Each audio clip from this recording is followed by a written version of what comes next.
6 মাসের বাচ্চা কোলে নিয়ে এই যে মাংস রাঁধছি, ঠিক আছে? সবাই একটু সাপোর্ট করো। চলো শুরু করি। দেখো বন্ধুরা, আমি কিন্তু নতুন, আজকে আমি রাঁধবো মাংস।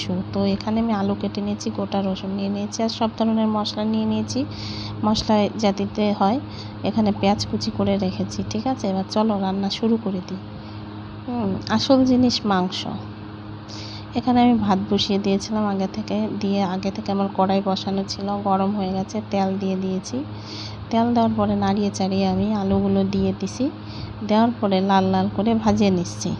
ভাজিয়ে নেওয়ার পরে আলু তুলে আমি পেঁয়াজ দিয়ে দিছি। পেঁয়াজগুলো আমি লাল লাল করে ভাজিয়ে নিচ্ছি। নেওয়ার পরে সব মশলা একসঙ্গে কষছিলাম। করার পরে আমি তেলের উপর দিয়ে দিছি, দিয়ে একে একে লবণ দিছি, হলুদ দিছি। দেওয়ার পরে ভালো করে নাড়িয়ে নিছি। একটুখানি জল দেব, জল দেওয়ার পরে ভালো করে মশলাটাকে কষাই নেব।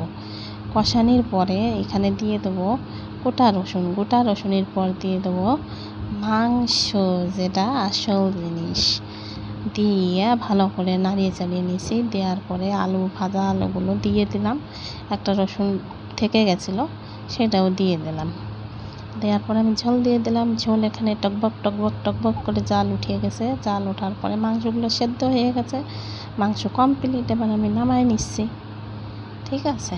নামানোর পরে তোমরা দেখিয়ে কবা কেমন হয়েছে কালার। তো আমি এখানে নতুন বন্ধুরা, আমার 6 মাসের বাচ্চা আছে। বাচ্চা নিয়ে আমি অনেক কষ্টে ভিডিও করি। দয়া করে আমার চ্যানেলটাকে সাবস্ক্রাইব, লাইক, শেয়ার, কমেন্ট করবা।